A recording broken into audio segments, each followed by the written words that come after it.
From Interior Alaska's most trusted news source, this is the Fbx Evening News. Good evening and thank you for joining us tonight. I'm Daryl Clark. Stephanie Woodard has the evening off. Our top story this evening, the keynote speaker at the annual Tanana Chiefs Conference meeting stirred emotions and received a standing ovation with his speech on tribal sovereignty. Troy Eid from the Indian Law and Order Commission says the issue of tribal sovereignty is a modern civil rights movement and it's not fully respected in the state of Alaska. As examples of Alaska Natives being treated as second-class citizens, he cited high numbers of lawsuits that the state files against Alaskan tribes, and he noted the state judicial system ignores tribal courts. His recommendation received cheers from the audience that Governor Sean Parnell issue an executive order to recognize tribes as sovereign nations rather than colonies. They're paying for a lot of state services that are not being provided to them. They're out in the bush. They're not getting the protection that they need because the state insists on policing everything from afar, or having judges from afar. What the state needs to do instead is to build capacity at the local level, and then as these nations are built up, they can become more and more able to take on responsibilities, and that should be the goal. The House Finance Committee is putting the finishing touches on its version of the state operating budget. The committee took up amendments today. It plans to take a final look at the package on Wednesday. Now, on a 6-5 vote, the committee approved cutting $720,000 for advertising and research for the Play Every Day campaign. The campaign is aimed at addressing childhood obesity and encouraging kids to be active. Representative Tammy Wilson, who supported the cut, asked if TV ads were going to change someone's behavior. Representative Kathy Munoz, who opposed the cut, said the campaign has been effective, and sometimes it's good to get a gentle reminder to be active. The committee also added $525,000 for an effort to help improve services to Alaskans with complex behavioral needs. And the State Senate Judiciary Committee started taking testimony yesterday on a bill allowing civil penalties for the death of an unborn child. A 2006 law established that the unborn can be found by a court to be a victim of murder, manslaughter, or negligent homicide. A bill is sponsored by Anchorage Republican Senator Liesl McGuire, attaches possible civil penalties to those convicted of a crime in the death of an unborn child. 40 states have similar laws in place. McGuire said examples include such things as pregnant women being murdered or a drunk driver causing a wreck that made a pregnant woman lose her baby.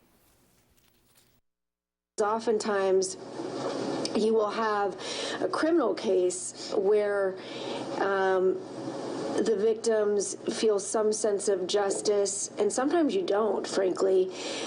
Sometimes the path to justice actually comes about better through a civil remedy, but oftentimes a family will feel some better sense of justice by going through both avenues. All right, Mike Schultz joins us now with our first look at weather. And Mike, I knew it was going to warm up, but I didn't know it was going to get this warm today. You're right there, Dale. We weren't expecting temperatures to be 45 degrees. That's what happens when the wind comes right out of the south and nothing blocks it out of the way. And temperatures are like that except for one place, and you'll see that right now. As we look around the area, you can see we're looking at temperatures only 18 degrees in Nenana. That's because they have cloud cover and some light snow falling there. Otherwise, very consistent all the way around. A little bit cooler at Allison Air Force Base, but they were up to 43 degrees at one time today and 45 degrees at Fort Wainwright. Now we cooled off a little bit, but still 43 degrees at Fairbanks, and over at Denali Park. Temperatures a little bit cooler there, 35 degrees. Now we're looking at cooler air moving back in tonight, but then it'll warm back up again by Thursday. No precipitation in the forecast, but temperatures will continue above normal. We'll tell you more about that and talk about another snowstorm for the lower 48. They just cannot catch a break. All that with weather later on. Daryl? Very well, Mike. Thanks. Now, when we come back, the City Council passes a resolution about the Japan earthquake. Also, the investigation of a shooting that left 2 dead in Anchorage continues. Those stories are next. Please stay with us.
Welcome back to the Fairbanks Evening News. At the urging of an area resident, City Mayor John Eberhard introduced a resolution for City Council consideration concerning the 2011 earthquake in Japan. The council approved the resolution last night. Douglas Yates wanted testing of Alaska's shorelines for radiation after tons of debris drifted to the state's shores after the quake. Now, that quake destroyed the nuclear power plant there. Yates says that the state is taking what the federal government says as fact and is doing little of its own science to follow up. State officials say, however, the federal EPA has been monitoring air and water, and while they initially may have seen some slight increases in radiation levels, they were below what would be considered harmful. The state was also taking samples. Department of Health and Social Services, Alaska State Public Health Lab, also went out in 2012 and collected some ocean water samples and some marine debris and analyzed them for radiation. And they did not see anything that was remotely close to levels that would be associated with any adverse health effects. Verizon Wireless has the largest mobile phone network in the country, and it competes heavily with AT&T Wireless, which controls Alaska's largest mobile phone network. Today, representatives from Verizon Wireless spoke to business leaders at the weekly Chamber of Commerce luncheon, addressing questions regarding support for business communications. The advanced solution architect for Verizon in Fairbanks says they are here to answer questions and to provide solutions to questions that businesses may have. But more importantly, he stated that Verizon is also here to provide competition, which will help keep fees and rates at a lower level. Competition is actually, believe it or not, written into the core values of Verizon and our mission statement. Competition makes us better as a company, and ultimately it's better for the consumers. So the more services and the more offerings that are out there and available to the consumer and to the business customers, the better tools and services that will be available for them. You know, whether that be the driving of new technology and new services to the market, or the driving down of costs associated with those technologies or services. Anchorage police are looking for a man suspected in a shooting near downtown that left 2 people dead and another severely injured. The victims, 2 men and 1 woman, were shot about 6 p.m. Monday in a wooded area behind a parking lot. The area has been described as a homeless camp. One of the men died at the scene and the woman died at the hospital. Police spokeswoman Jennifer Castro says the critically injured man is being treated at a hospital. She says police have spoken with him and gotten a description of the suspect. The shooting occurred inside of a tent here, just around this bend over here. It seemed that the victims were possibly inhabiting the tent, but police are still investigating. New research suggests some parents are missing crucial opportunities to engage with their children and instead are just phoning it in. News Center 11's Monty Bowen explains in this week's Health Report. We've all seen kids tune out the rest of the world, totally engrossed in their technology. Now, new research suggests parents can be just as drawn to the light of tablets and smartphones as kids are. Doctors did a study in which they observed how 55 caregivers interacted with young children while they were eating at a fast food restaurant. Some of the adults were absorbed in their devices, texting, swiping, and scrolling their way through the meal, ignoring the kids. It raised a lot of interesting questions or hypotheses about the way we use devices around our kids. Experts say face-to-face conversations are crucial to kids' development of language and social skills. How to take turns in a conversation and build those sorts of social skills, how to build empathy. You need to be able to take someone else's perspective, watch their facial reactions. Researchers admit this snapshot of caregiver-kid relationships is not meant to give a clear picture of all parents, but it is a good reminder for even the most well-intentioned moms and dads to turn off their phones once in a while and tune into their kids. Monty Bowen, News Center 11. The Health Report is brought to you by the Ear, Nose, and Throat Clinic, located in the Medical Dental Arts Building. Call 456-7768. All right, Joe Cook joins me now on the desk and talking about this year's Iditarod. You never see nail biters in a dog team event. And yeah, it was an amazing finish. I was up late, updating Facebook and everything. I was getting enthralled with it. And it's amazing. Just a finish for history. And we're going to have the winner right after the break. You'll see who won. Was it Zirkle, Dallas, Evie? Plus, we go into the pool for this week's Standing Corner. All that and more with me right after the break.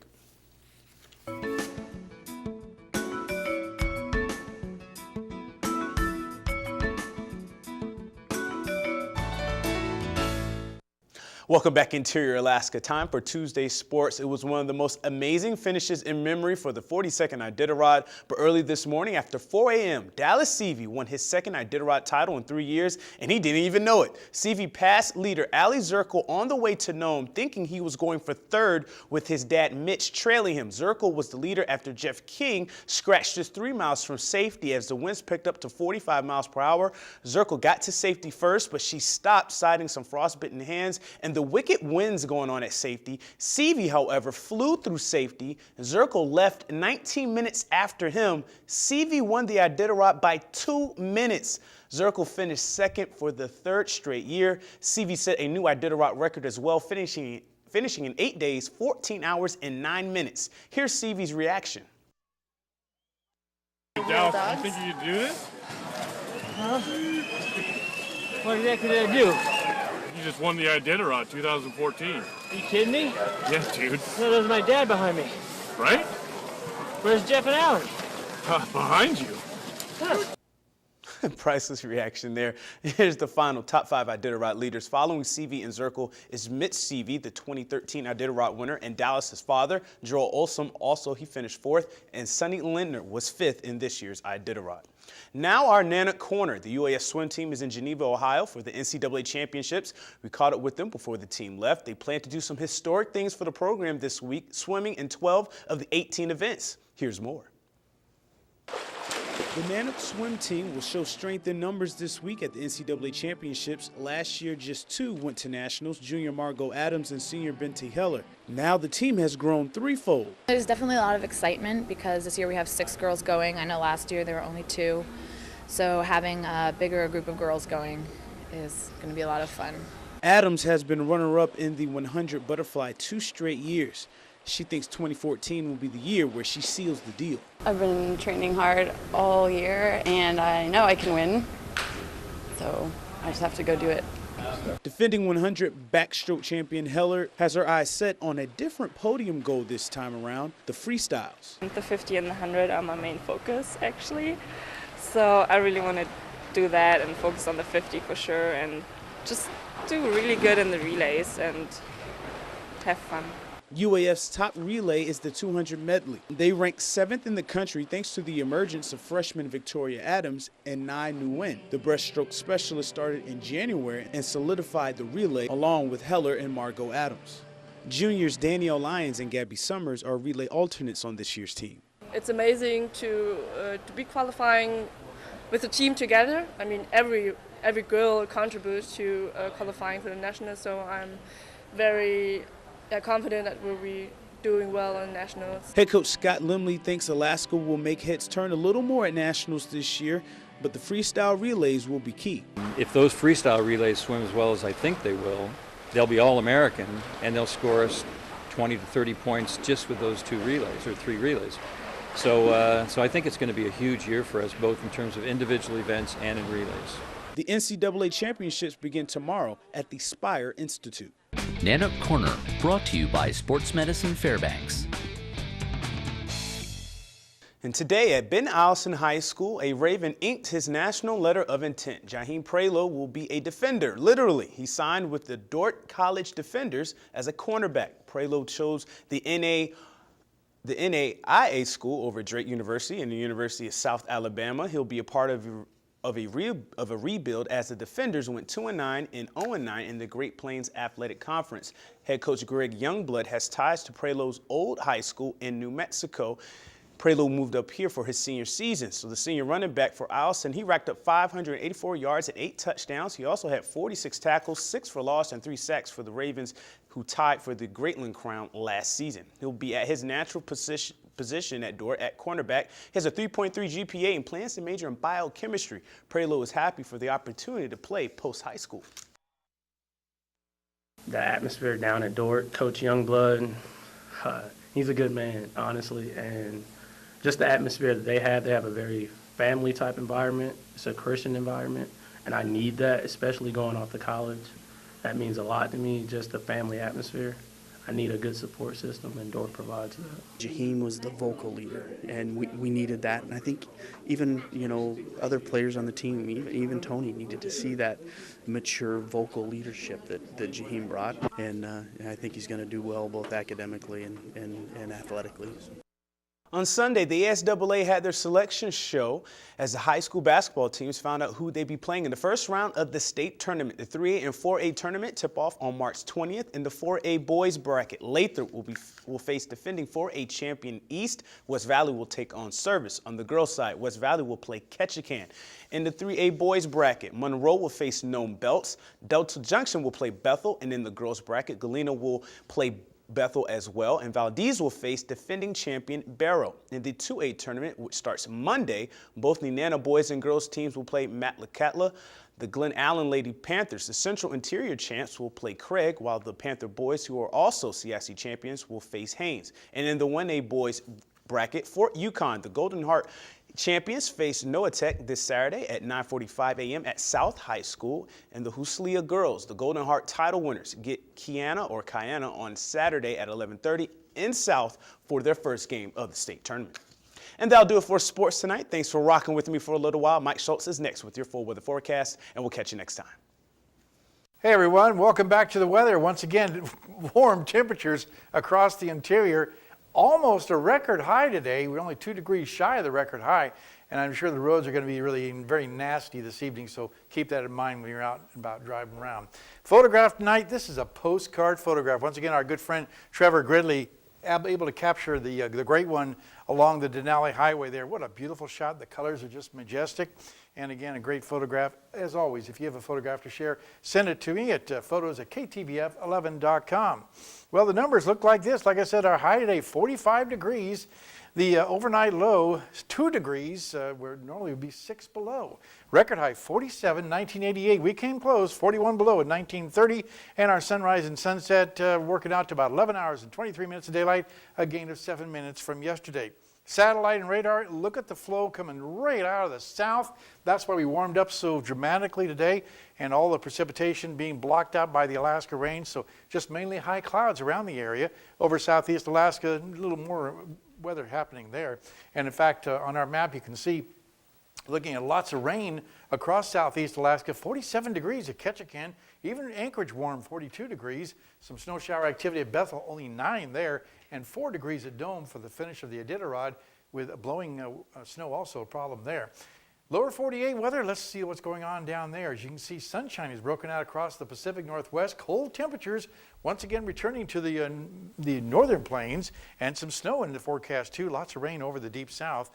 Our storm system, looking at this as you move along rapidly, gaining strength and moving across to the eastern side of the country. And by tonight and tomorrow, the Santa Ana winds are expected to return to California, down trees, gusts to 60 mile an hour, and maybe some probably brush fire problems too also. Real quickly, looking at the jet stream, you see again the cold air way up to the north, but being pulled in across the northeast by this weekend. All right, back to Alaska for tomorrow. The northern sections, blowing snow at Barrow, snow showers for Nome, cloudy skies at Fort Yukon. Here in the interior, looking at the winds diminishing for Haley and Delta Junction, not as warm as it was today in Fairbanks tomorrow. And over southeast Alaska, a mix of snow and rain at Juneau, and just rain showers at Ketchikan. While out to the southwest, we're looking at snow showers at Bethel, snow in Cold Bay, and rain and snow for Kodiak Island. And if you're heading on down the Anchorage Bull area, mainly light snow in the Anchorage area, snow at Valdez, and partly cloudy skies for Homer. Once again, time for our kids' weather, and this week we're talking with the kids from Badger Road Elementary School. Here's a young lady with a picture. Hi, my name is Sarah in Mrs. Kessel's 5th grade class at Badger Road Elementary School. This is my weather picture, and in the background is a sunset, and then on the hills there is grass with snow that is drying up, and it's in the springtime. And tomorrow night, a young man will be here with an interesting weather question. Here's your forecast for the remainder of the night. 2 degrees above zero, cloudy skies. Tomorrow's forecast calling for 27 degrees, not nearly as warm as it was today, but still very nice. And the extended forecast calling for another warm day on Thursday, 40 degrees, then slowly cooling off into the weekend, but still temperatures way above normal. And overnight lows also warming up. As you can see, daytime highs very warm, overnight lows not too bad, still in the single digits above, and no precipitation in the forecast. You know, Mike, I'm actually glad this weekend is going to cool down from what we had today because, as you know, the sled dog teams, you know, they don't operate well in the 40s as well. So, you know, they like it nice and cool. Looks like it's going to be pretty good for the races all 3 days. Good, very good. So that's not bad. Sounds good. All right. Well, that will wrap up this edition of the Fairbanks Evening News. We are glad you could join us. And tonight on NBC Nightly News, sharp accusations on Capitol Hill with top lawmaker taking aim at the CIA. It was a spy agency snooping on Congress. That's next with Brian Williams. As always, a reminder, you can join us here 6 days a week at 6 and 11 or online anytime at webcenter11.com. All right. From all of us here at the News Center, have a great night. Good night.